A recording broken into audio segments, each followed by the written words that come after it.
अभी जिस तरीके से पल पल बदल रहे हैं हालात, उसमें सवाल ये उठना लाजमी है। अभी यूक्रेन के जो राजदूत का सवाल उठाया और जो उन्होंने गुहार लगाई है, उसके लिए क्या बहुत देर हो चुकी है एम्बेसडर डोगरा? क्या वाकई सुनेंगे पुतिन प्रधानमंत्री मोदी की बात?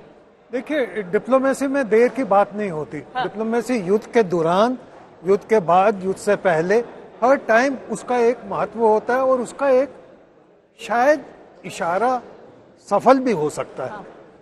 कई बार ऐसे हुआ है कि देखिए, क्लिंटन ने जब कारगिल का युद्ध हुआ था तो मध्यस्थता की थी और सक्सेसफुल हुई थी। तो ये कहना कि अब देर हो गई है वो ठीक नहीं है। मतलब बात करने से असर हो सकता है? असर हो सकता है, पर 2-3 चीजें हैं जो यूक्रेन के राजदूत ने कही, उसकी तरफ कमेंट करना जरूरी है।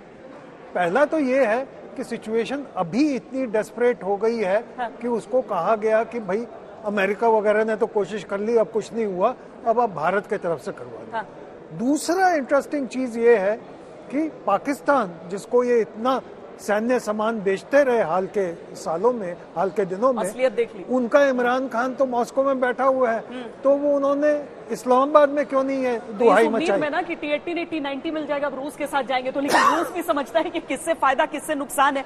जनरल मलिक भी हमारे साथ जुड़े हुए हैं। जनरल मलिक, अगर यूक्रेन के राजदूत भारत में ये कहते हैं कि बीच बचाव किया जाए, या यहां से भी अंतर्राष्ट्रीय कम्युनिटी से ये अपील करते हैं कि युद्ध को रोक दिया जाए, वो किसी सैन्य मदद की बात नहीं कर रहे हैं, हम कैसे समझें इसे? देखिए, पहली बात तो ये है कि भारत बाकी देशों के साथ में यही चाहता है कि यहाँ पर शांति बने रहे।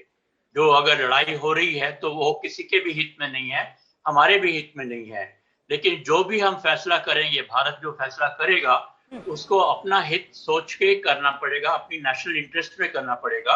और उसको ये भी देखना पड़ेगा कि हमारे रूस के साथ में कैसे रिश्ते हैं, और साथ में ये भी देखना पड़ेगा कि यूक्रेन में हमारा क्या इंटरेस्ट है, खासकर जो आजकल स्टूडेंट्स और बाकी लोग फंसे हुए हैं उनको भी देखना पड़ेगा। तो ये सारी बातें सोच समझ के ही हम लोग जो कदम आगे उठाएंगे, चाहे वो शांति का जहां पर भी हो। एक और बात मुझे समझ नहीं आ रही है कि हमारे प्राइम मिनिस्टर का कितना इन्फ्लुएंस चलेगा इस बात के ऊपर रूस के साथ में, प्रेसिडेंट पुतिन के साथ में बातचीत करने का।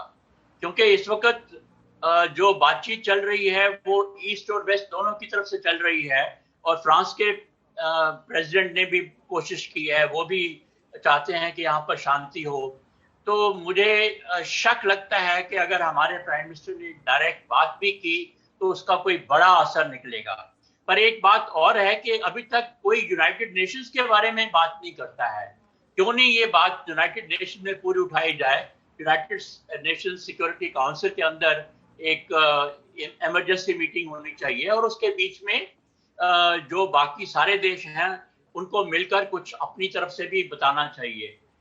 सब चाहते हैं कि यहाँ पर शांति रहे, लेकिन रूस की जो बात है उसको सुनने के लिए भी लोगों को तैयार रहना चाहिए कि वो क्या मांगते हैं और किस हद तक वो बात उनकी मानी जा सकती है। जी जल्द देखिए, अगर प्राइम मिनिस्टर बात करते हैं, इंडिया के प्राइम मिनिस्टर अगर हमारे पुतिन से बात करते हैं, प्रेसिडेंट पुतिन से, तो मैं यूक्रेनियन एम्बेसडर से एक सवाल करना चाहता हूं कि आप इंडिया को क्या दे रहे हो जो टेबल पर रखा जाए? आखिर पुतिन को इन्फ्लुएंस करने के लिए सिर्फ भारत की मित्रता नहीं इस टाइम पर काम आएगी। प्रेसिडेंट पुतिन को प्राइम मिनिस्टर मोदी यूक्रेन की तरफ से टेबल पर क्या लेकर जाते हैं वो सबसे अहमियत है। क्या ऑफर में क्या है, मतलब आप यूक्रेन से क्या दिलवाएंगे? इसमें मध्यस्थता कर सकते हैं भारत, जैसे कल हमने इस पे चर्चा की थी और मैंने कहा था कि भारत को इनिशिएटिव लेना चाहिए था। भारत एक बनाना रिपब्लिक नहीं है, भारत एक बहुत मजबूत मुल्क है और भारत के बहुत पुराने संबंध है, तो हमें इसको यूज करना चाहिए था। हम शायद देर जरूर हो गए, लेकिन जैसे एम्बेसडर साहब कह रहे हैं इसमें देरी नहीं है। लेकिन यूक्रेन टेबल पर भारत को क्या देता है ले जाने के लिए? क्या यूक्रेन ये मानता है कि अगर भारत इस मध्यस्थता में पड़ता है तो यूक्रेन नाटो का मेंबर नहीं बनेगा? क्या यूक्रेन एंटी रशिया कोई प्रोपेगेंडा नहीं करेगा? क्या यूक्रेन और रशिया के संबंध आगे जिस तरह से रशिया चाह रहा है वैसे होंगे?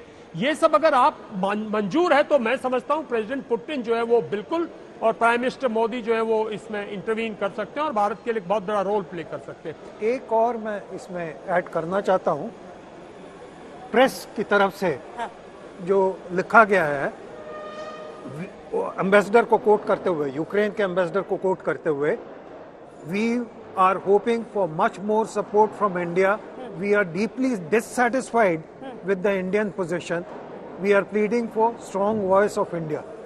So राजदूत ने अपने स्टेटमेंट में कहा है कि हम खुश नहीं हैं इंडिया के पोजीशन से। सो जरा सा इसमें ये गलत उसने, क्योंकि जब मुश्किलों का समय आता है तब आप अगर पाकिस्तान के साथ खड़े रहते हैं तो इस समय में आप भारत से सिर्फ एक कि आप व्यक्तिगत तौर पर आप चले जाइए और बात कर लीजिए, ये नहीं हो सकता। और वाकई भारत को भी आपको कोई बात ऐसी देनी होगी